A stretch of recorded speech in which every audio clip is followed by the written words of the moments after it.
Bonjour tout le monde, on est toujours dans les droits de l'homme. Bien sûr, ma matière préférée, c'est mon dada, les droits de l'homme. Parce que aussi c'est une matière carrefour qu'on peut trouver dans plusieurs disciplines. On peut trouver dans les finances, on peut trouver même dans le droit civil, dans le droit pénal, dans la procédure. Si et seulement si il n'y a pas de respect des droits de l'homme, on ne peut pas parler d'un régime démocratique. Bien, les droits de l'homme, on a dit tout simplement, c'est la reconnaissance de la dignité humaine. On a parlé des définitions données par René Cassin, Karl Bazac et Yves Mathieu. On a parlé aussi des caractéristiques des droits de l'homme et on a dit qu'ils sont universels, ils sont égaux, ils sont aussi indivisibles. Et on a parlé aussi des générations des droits de l'homme. On a dit qu'il y a 4 générations, mais normalement, on ne peut pas faire une division entre les droits de l'homme. On a parlé aussi de la terminologie utilisée. On a dit que normalement, il y a les droits de l'homme, il y a les libertés publiques et il y a le droit humanitaire. Ce sont 3 disciplines qui sont différentes.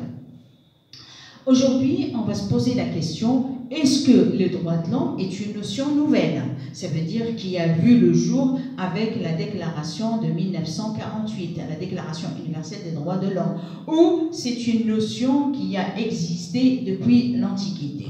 Bien, là, on va parler de l'évolution historique des droits de l'homme. Des droits de l'homme. Bien sûr, quand on parle de l'évolution historique, la première des choses, on va chercher dans les racines, ça veut dire dans les anciennes civilisations.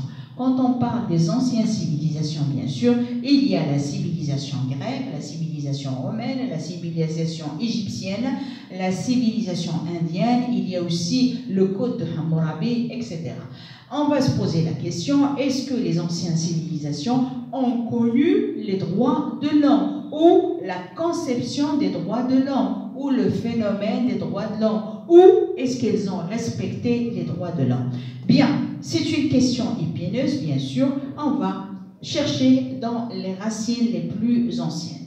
Pour les anciennes civilisations, si on veut commencer par les plus anciens, on va chercher dans la civilisation, par exemple, en Inde et en Égypte. Normalement, les anciennes civilisations égyptiennes avaient considéré les rois comme des dieux. Dieu. Et quand je sacralise Dieu, ça veut dire qu'il n'y a pas une place pour les droits de l'homme. Parce qu'on ne peut pas critiquer le Dieu. Et si on veut être, bien sûr, un bon citoyen, on le doit, bien sûr, l'obéissance totale. S'il y a l'obéissance totale, il n'y a pas de place pour les droits de l'homme. On va voir, par exemple, dans la civilisation égyptienne, le pharaon se considérait comme roi. C'est lui qui a dit dans un verset coranique, « Ô notable, il n'y a pas de divinité, je ne connais pas de divinité pour vous, à part moi. » Ça veut dire, moi je suis le roi. Et si c'est lui se considérait comme roi, comme Dieu, ça veut dire, il n'y a pas de place pour les droits de l'homme. La même chose pour civilisation en Inde. Les rois se considéraient comme des rois, comme des dieux, voilà. Les rois se considéraient comme des dieux ou semi-dieux. Ça veut dire là où il y a la sacralité, il n'y a pas de place pour les droits de l'homme. Pour le code de Hammurabi, qui est très ancien, et il y a des jugements, mais il n'y a pas une certaine procédure qu'on peut la considérer comme référence pour les droits de l'homme.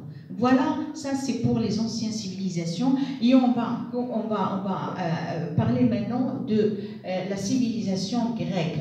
Cette civilisation-là qui reste comme source de plusieurs droits, de plusieurs libertés, de plusieurs pensées. On ne peut pas parler de la civilisation grecque sans évoquer par exemple Aristote, Platon. Ce sont des philosophes qui ont bien sûr creusé, et c'est eux les premiers qui ont parlé de la liberté de penser, la liberté politique, etc.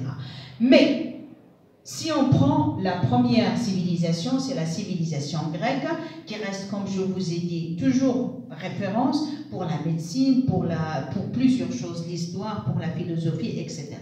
Pour cette civilisation-là, Certes que pour les Grecs, ils ont parlé de droit aux citoyens de participer dans la vie politique.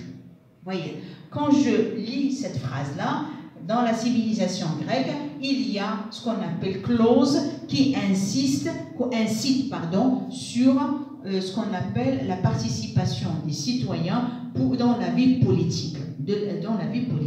Ça, c'est bien, mais faites attention.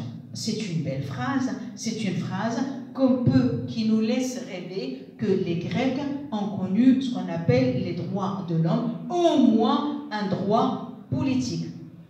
Non, c'est pas vrai, parce que cette phrase-là était donnée seulement à l'homme, et non pas à la femme, et non pas aux étrangers. Seulement l'homme qui habite à Athènes. Et il a seulement ce droit-là, ça veut dire participer à la vie politique. Pour les autres droits, non, il n'y avait pas une certaine reconnaissance de ces droits-là. Aussi, dans la ville d'Athènes, ou en Grèce en général, dans la civilisation grecque, il y avait ce qu'on appelle l'existence de l'esclavage. L'esclavage, même pour Aristote, il a dit que normalement, l'esclave, c'est une machine qui doit travailler. Vous voyez, lui qui défendait la liberté de penser, pour lui, l'existence de l'esclavage, c'est quelque chose de logique. C'est pour ça qu'on ne peut pas se leurrer et on ne peut pas dire que la civilisation grecque a connu là ce qu'on appelle les droits de l'homme. Mais reste aussi, c'est grâce à ces philosophes-là que ce qu'on peut dire l'embryon des droits de l'homme a commencé, bien sûr, à se former. La deuxième civilisation, c'est la civilisation romaine. Aussi, c'est une civilisation qui était basée sur la ségrégation raciale. Ça veut dire qu'il y avait les notables, les nobles, il y avait ce qu'on appelle les esclaves. Et là où il y a une différence des citoyens, on ne peut pas dire qu'il y a les droits de l'homme ou il y a une certaine reconnaissance des droits de l'homme. Voilà. Si je veux récapituler, si je veux répondre à la question dès le début, est-ce que les anciennes civilisations ont connu les droits de l'homme? La réponse est négative. Négative, mais aussi avec un mais. Je vais dire que les anciennes civilisations n'ont pas connu les droits de l'homme, à part quelques miettes ou à part l'embryon qui a commencé qui va se développer bien sûr au fur et à mesure dans la civilisation grecque, qui a donné au seul homme citoyen qui habite à Athènes le droit de participer à la vie politique. Ça veut dire un seul droit orphelin, mais c'est déjà pas mal. Vous savez que le parcours de 10 miles, il commence toujours par le premier pas.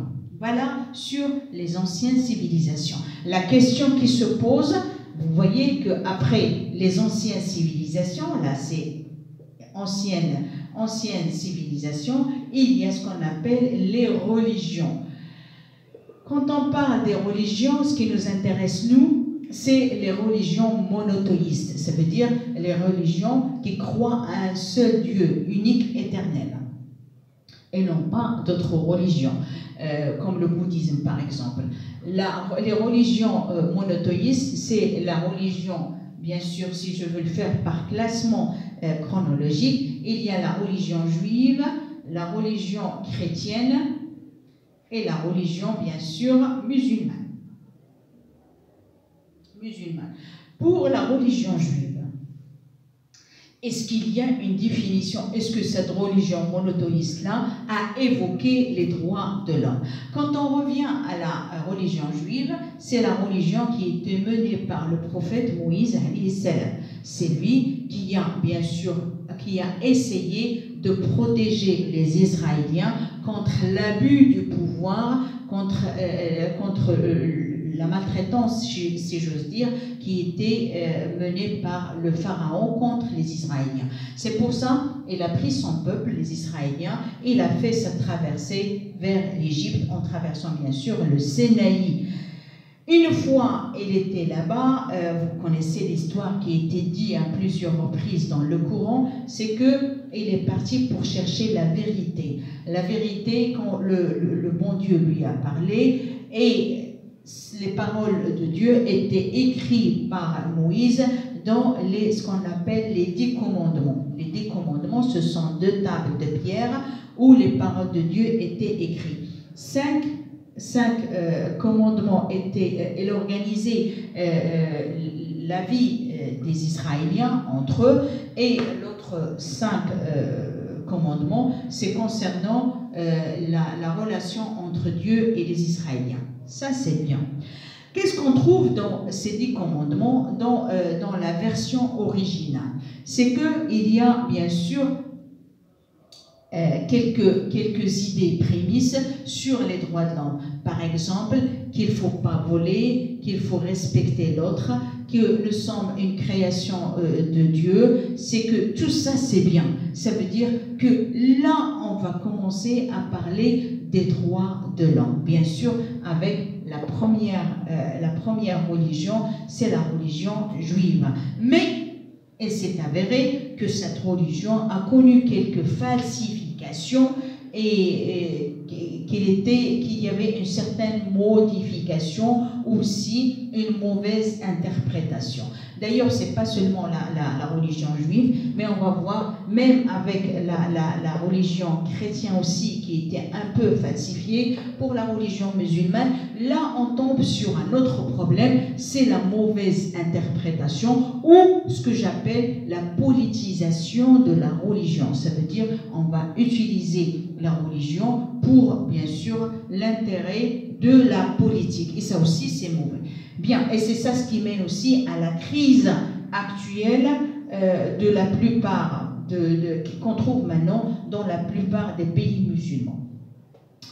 Revenons à la question, à la religion juive. J'ai dit que normalement dans la version, dans la première version, c'est qu'il y avait ce qu'on appelle quelques nuances sur la protection des droits de l'homme. Falsification, ou surtout, quand je parle de la falsification, surtout maintenant on trouve que c'est dit que dans cette religion-là, que normalement un juif ne peut pas tuer un autre, mais il a le droit de tuer d'autres. Ça veut dire qu'il suffit que tu ne sois pas juif, que c'est possible et c'est légitime d'être tué par un juif. Vous voyez, c'est ça la résonance d'une certaine falsification. Deuxième religion, c'est la religion chrétienne, qui était bien sûr guidée par le Christ alayhi salam.